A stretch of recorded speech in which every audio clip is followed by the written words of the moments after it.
my name is Mikaela. I am 12 years old and I live in Bountiful, Utah. I love to cook because I think it is another way I can express myself besides playing soccer and writing stories. Some of my other hobbies include baking, playing soccer, and reading. My favorite series of books to read are the Harry Potter series. Okay, first thing, today we will be making stuffed bell peppers. I love bell peppers and I think this dish is a really great dish because you can get your vegetables, protein, and cheese or dairy in one bite. So let's begin. First thing we want to do is go over to the sink and wash our hands with soap and water.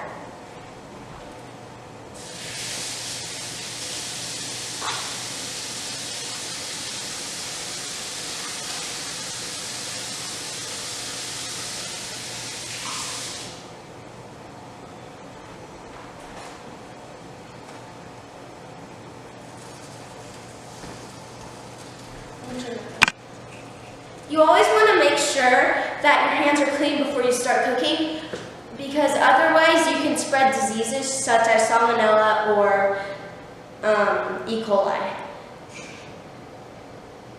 Okay, so first thing we want to do is you want to make sure your bell peppers, if there's any stickers on them, you want to take those off because no one likes to eat paper or whatever stickers are made out of.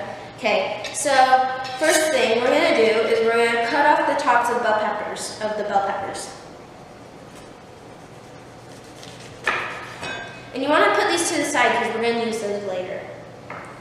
So I'm just going to do this to all my bell peppers.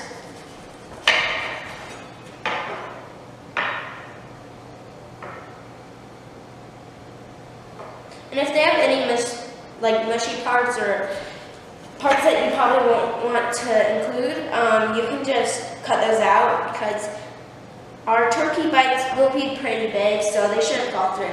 Even if they do, that's okay. Okay. Now that oh wait, one more. Okay. Now that we're done with that, you want to take your bell pepper. You want to get rid of all those yucky seeds and the white part because no one really likes to eat that part. They just kind of eat around it anyway, so why not just cut out the middleman? So you can go in there and just grab it with your fingers because your hands are clean.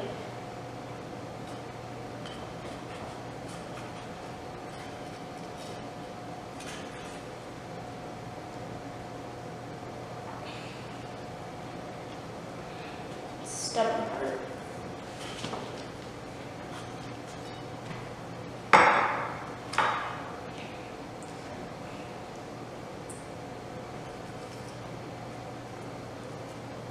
I'm going to grab a smaller knife for this part. I think this one will do.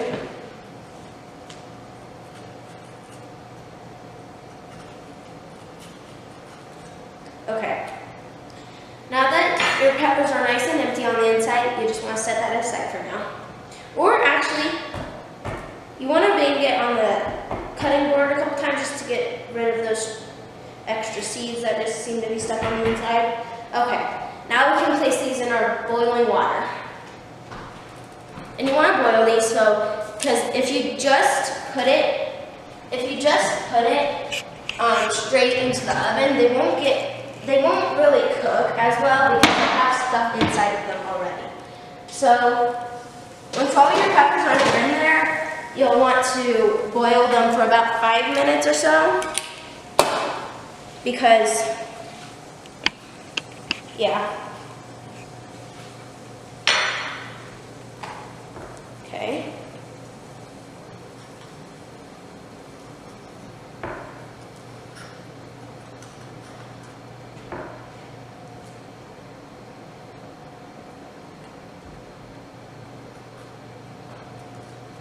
Okay.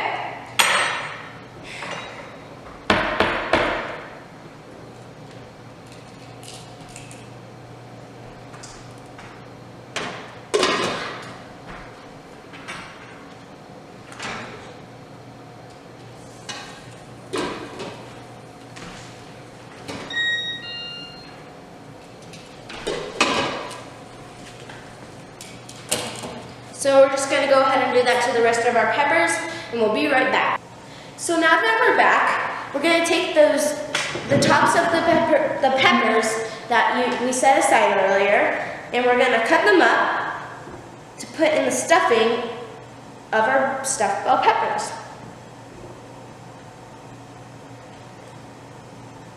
Whatever.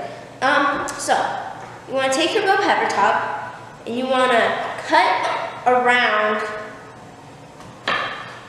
the middles because you don't want to put the stem or the seed or the core in. So if you get any of the core, just slice it away, pick it out, whatever you want to do.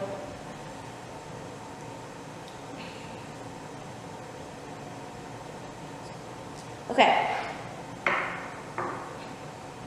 Do that to the rest of them.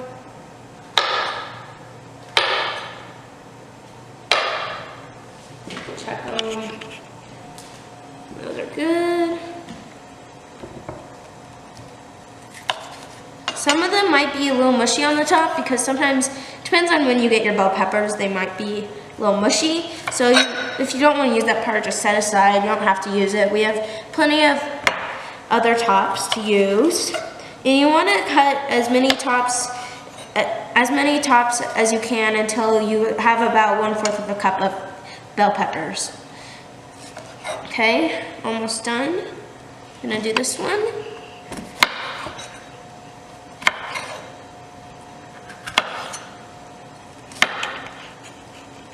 Just get the yucky seeds and stuff. Check to make sure. Okay, I think that's good. And then I'm gonna chop them. So you wanna chop them to be about the same size. So you wanna make sure they're about like the size of about this big. And you'll see that I have Ravenclaw nails because that's the house I tested for in Harry Potter. And I'm kind of obsessed, or that's at least what my family tells me, but I don't care.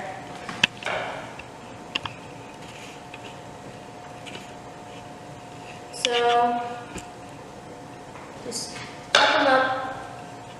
And if they're a little bit different in size, that's okay. It doesn't have to be perfect because it's all going to be cooked up anyways, and in this case, they won't exactly like cook uneven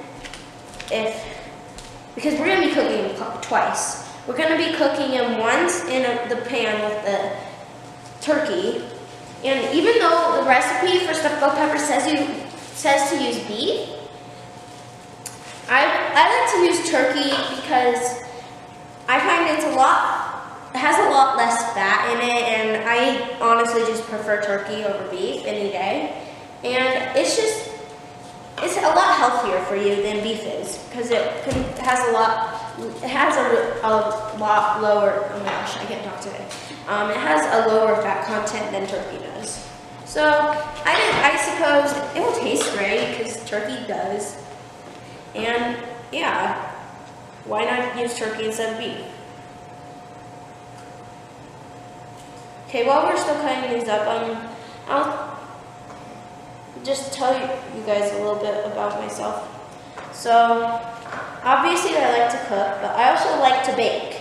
I've baked a lot in my past. I've baked cakes, cupcakes. I even made a crepe cake once. It was really fun. Made it for Valentine's Day. Made it a little shape of a heart. It was cute. And obviously I already told you, but I live in Bountiful, Utah.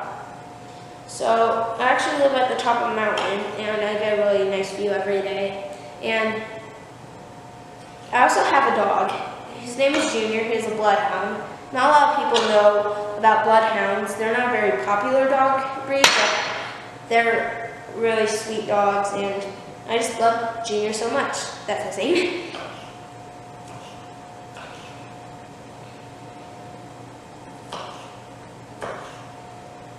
As I was saying earlier, I love Harry Potter. I'm actually on my 4th time reading the series. And I can't even count how many times I've read the movies. So, I mean, not read the movies, seen the movies. I've been to Harry Potter World, which I thought was a lot of fun. And I like to travel when we can. This summer we haven't been able to travel yet, but we might go somewhere. I love to go to the beach when I can. I love to go to the pool, and I love to play soccer.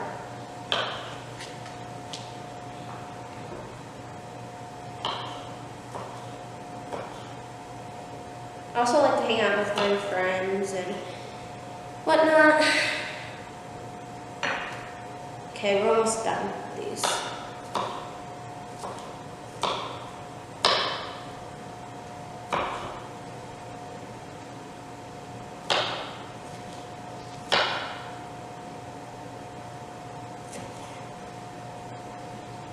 Last one. Okay. Just gonna get rid of all these.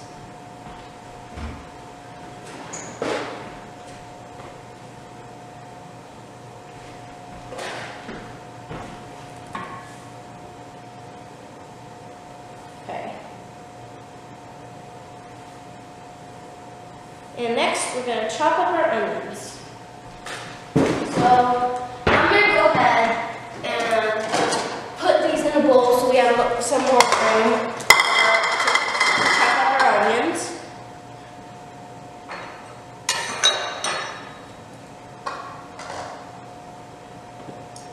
And yeah, so let's get chopping on our onions. So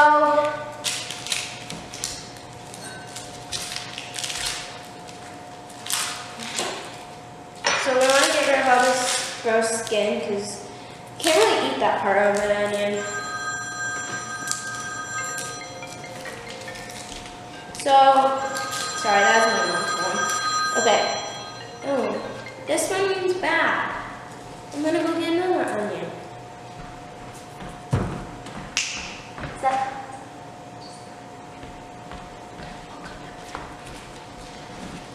Okay, never mind. We're just gonna use the part that's not bad. So we want to cut off the top of your onion. Oh my. Okay. Okay.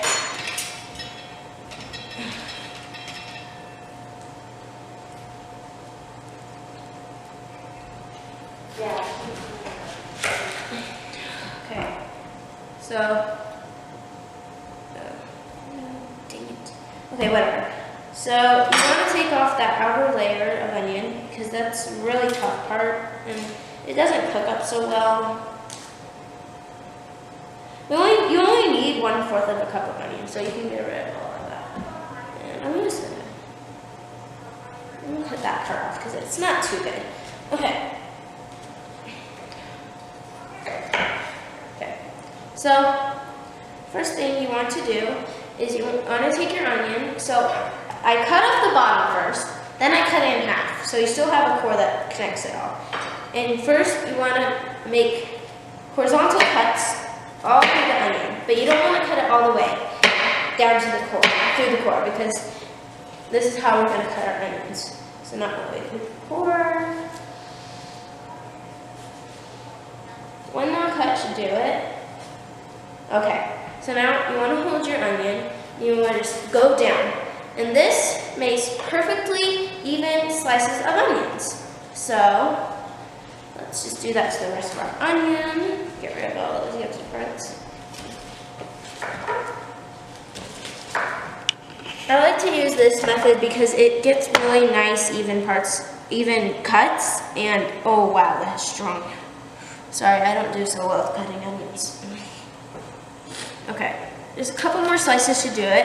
I actually picked this up in a cooking class I went to at Harmon's with my friend. We made pizza. So he showed us a lot of different cuts, and I've been using that cut ever since. So if you wash your hands, you don't want to have that onion juice and taste like touch your eyes or something. Because if it gets in your eyes, it really hurts. Even just like the aroma makes me tear up. Okay. Get my hands off. Okay, now that we have our onions, I'm gonna get rid of this because we don't need it. And I would save it, but that one part of the onion isn't looking too good, so I'm gonna get rid of that. Get rid of this.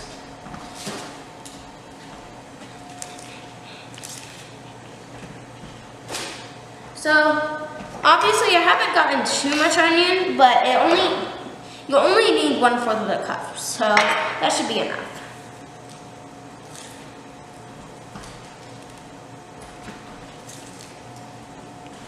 Okay, now I'm just going to place this into another bowl.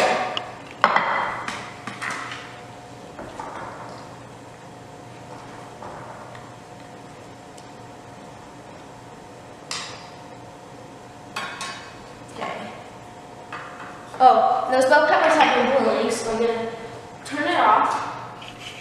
You can just let them sit in the water for now and won't do them any harm.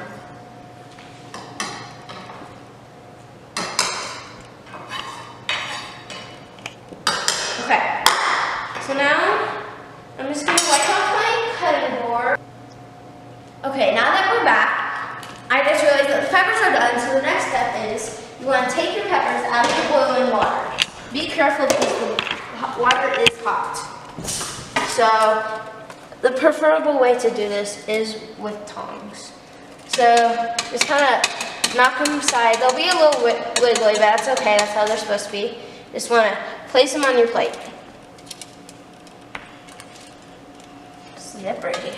Ugh.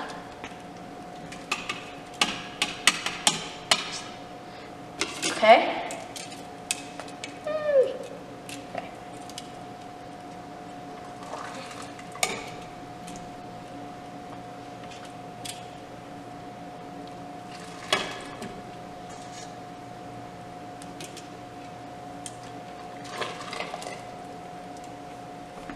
Okay,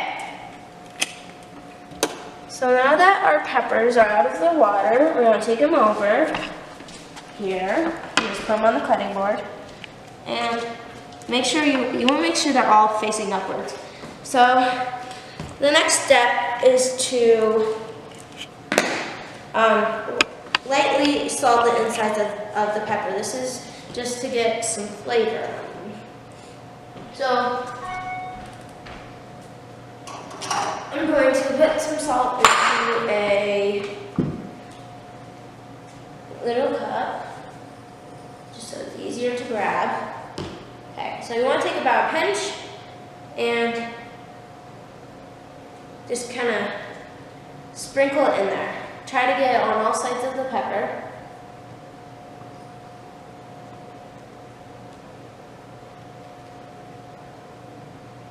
Okay. It's very hot. You want to be careful not to burn your fingers. And if you actually get too much salt in one place, it's very easy fix. Just kind of pick it up and knock it all around a little bit. That way it spreads more evenly. Okay.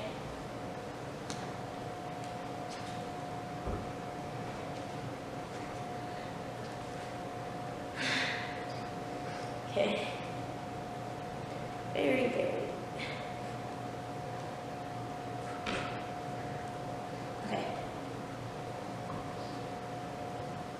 Okay. Yeah. And if you want, it might help to take your tongs and just kind of pick it up if it's too hot. Because you don't want to do this when they're cool, or else the salt won't melt to the pepper. And that's what you want. Otherwise, it won't give the pepper the same taste it would. Okay. Now that I've lightly salted the insides of my peppers, I'm going to wash my hands, because sometimes the salt tends to stick to your hands and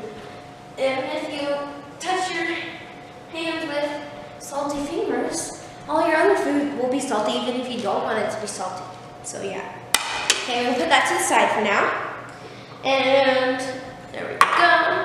And next thing you wanna do is you wanna prepare a bowl. It says to use 1 can of petite diced tomatoes, or 16 ounces. But since it's summertime right now, I'm going to use a couple of tomatoes from my garden.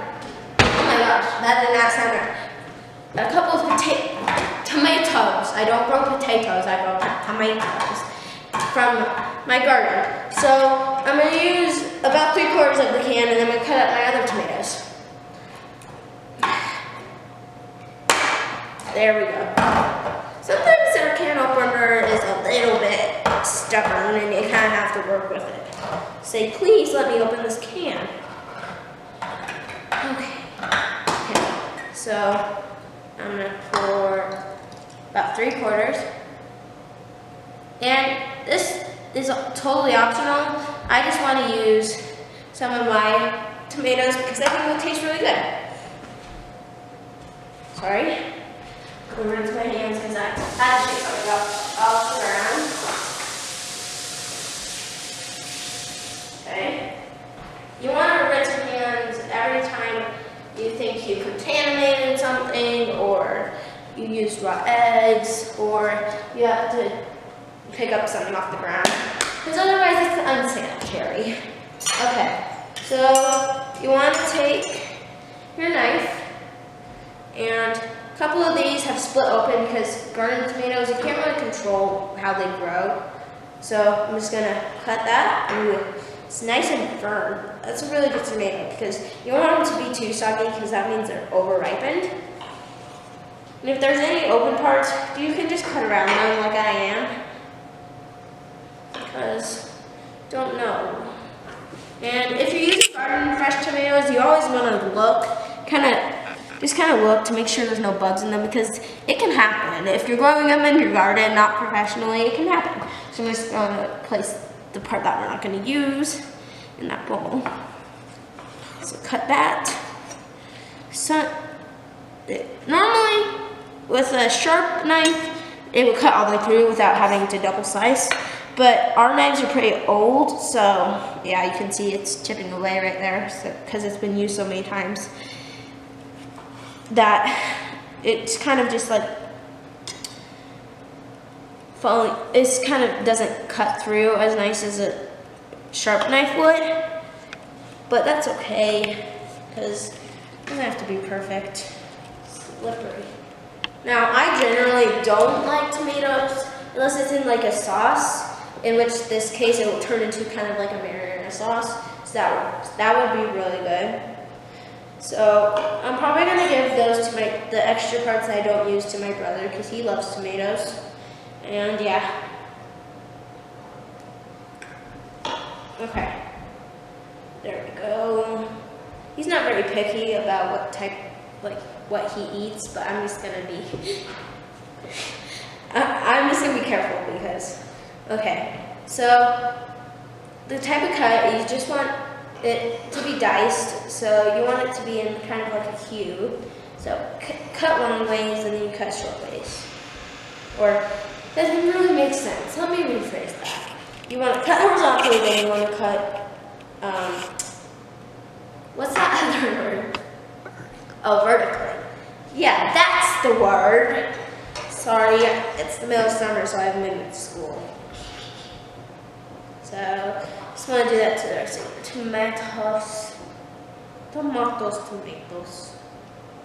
Potato. Okay. I'm going to go ahead and give these extra tomatoes to my brother. Thank you. Okay.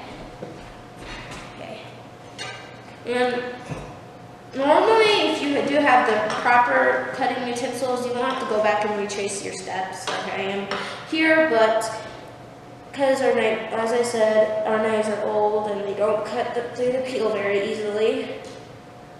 But that's okay, because you know what? I'm going to switch to a knife I just got for Christmas. It's cuter. So,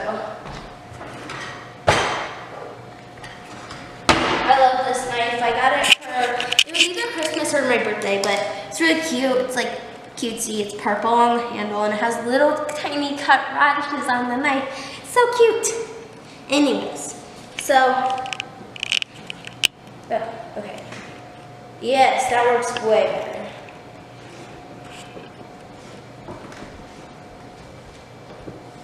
Okay. Almost done, only a couple more to go.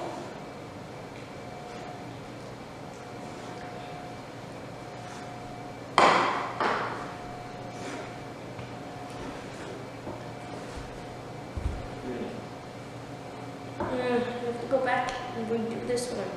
Okay. Okay, way better. Okay.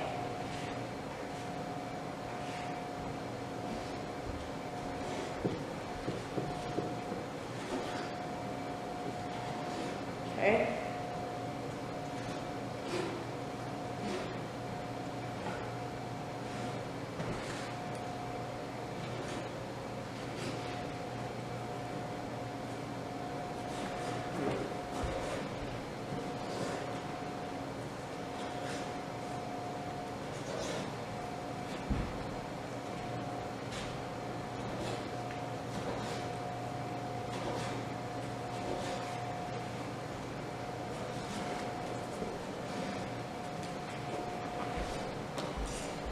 Okay, obviously we cut up more tomatoes than we needed, so I'm just gonna add a little bit in there. Why is it so big? No. Just gonna add about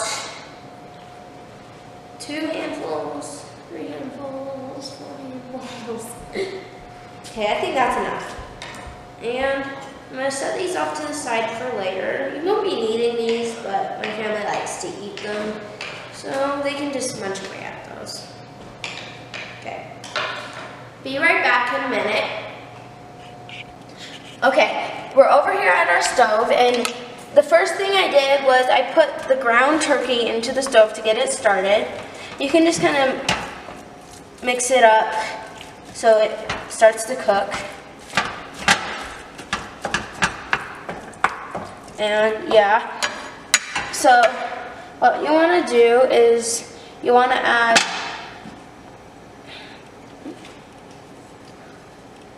you want to add your onions,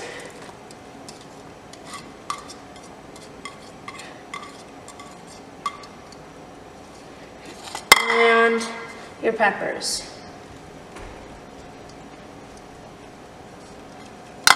And you want to get that mixed.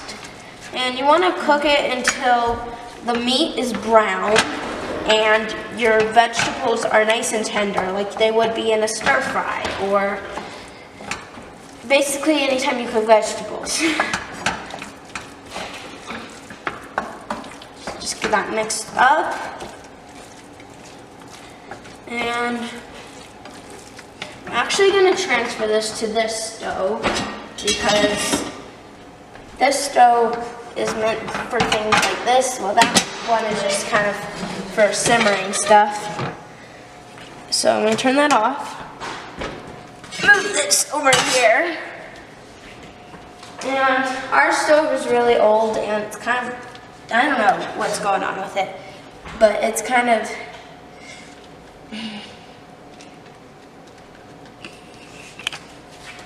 like, run out of, not gas, but like fuel, I don't know. So you have to get the gas going and then you have to expose a flame to it to get it started.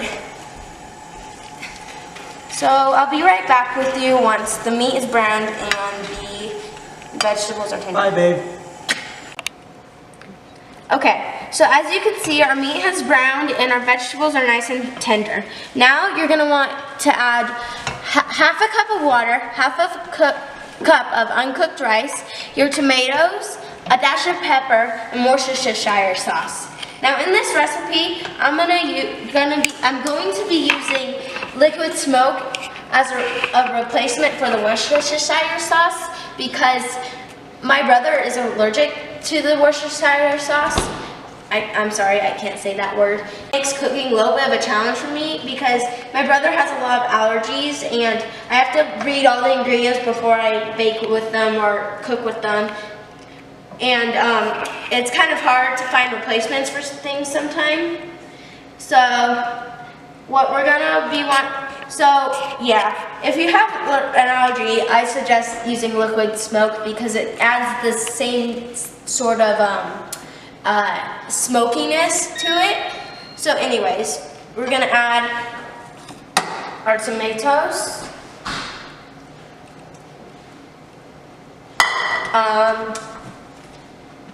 We're gonna add our liquid smoke or Worcestershire sauce. Mikaela, I don't know, but you were supposed to measure it. And you're gonna add half a cup of uncooked rice.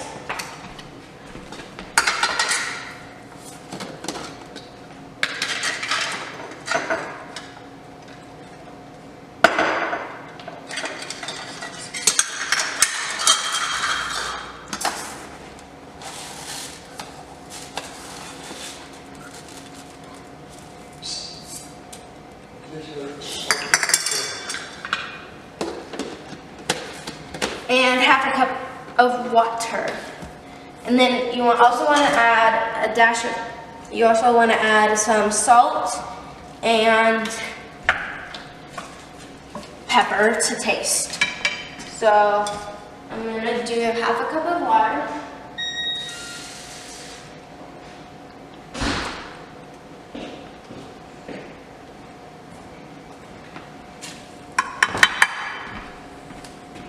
And oh my gosh. And you also want to add salt and pepper to taste. So I'm gonna add a little bit of salt, and a little bit of pepper. Wrong one.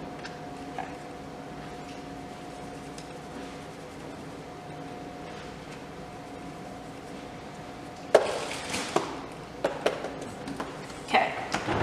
Now, want to turn up your heat and mix and let simmer for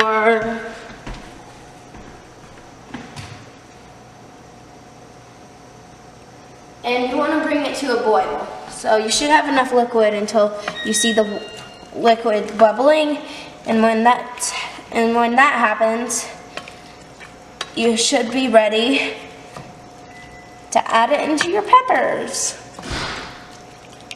And you want the liquid to boil because that will cook the rice. So I'll be back when that is boiling. Okay, now as you can see, it's a little hard to see, but if you kind of look to where the liquid has gathered, it's bubbling, so that means it's boiling.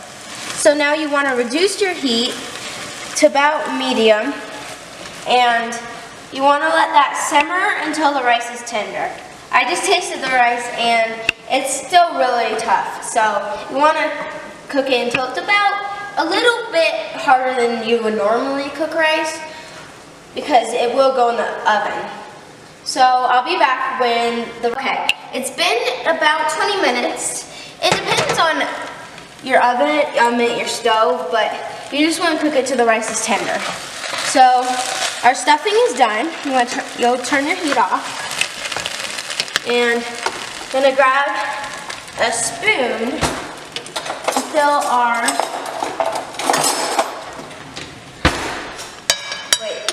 our bell peppers. Oh wait, actually, first thing you want to do is you want to stir in about a cup of shredded cheddar cheese. So I think that's about a cup. And I'm gonna stir that in. Just be real fast. You don't have to like simmer or anything because cheese melts super fast, especially when it's shredded. So just mix that in. Give our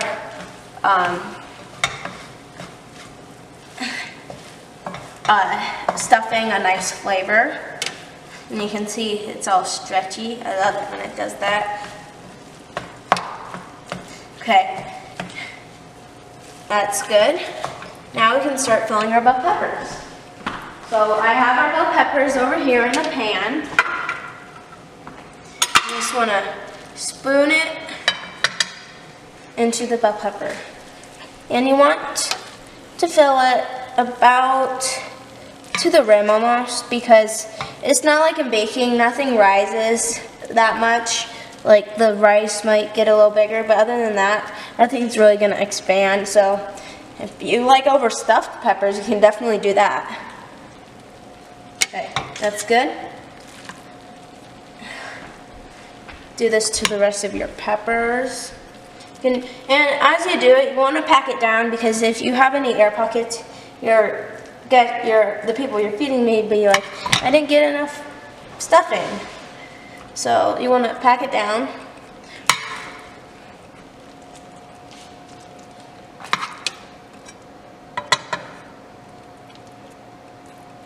Okay.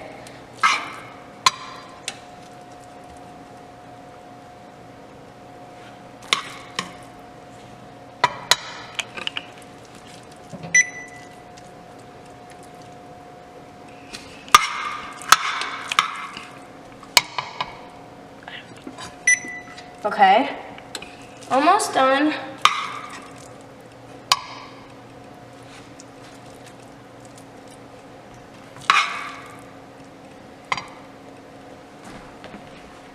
This looks delicious.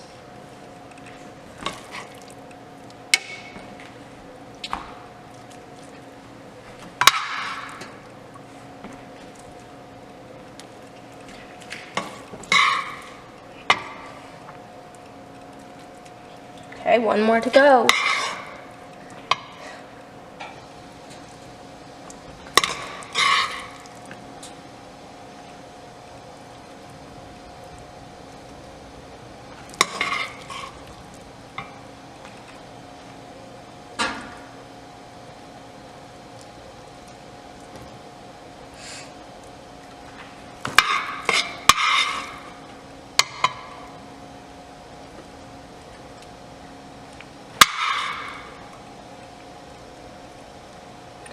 A little bit more.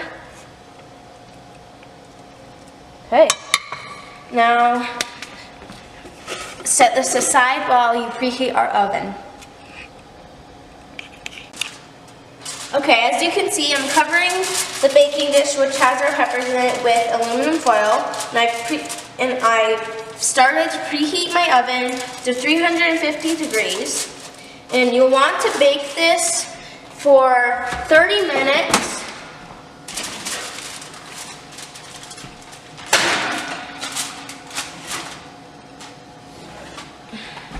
And if you find they're not quite ready yet, it's okay, you can put it in for a little longer. And I'll show you what the peppers look like when they're done. And sorry that I didn't mention this before, but if you find you have extra bell pepper stuffing, I like to put this in a Tupperware and put it in the fridge, so the next day you can have it for lunch or something. Or you can eat it on your own because it's good like that. Okay, so as you can see, I've taken the bell peppers out of the oven, and now it's time to plate. So first thing you want to do is you want to sprinkle a tiny bit of salt on the top, then sprinkle a little bit more cheese for presentation. I'll do that to the rest of them.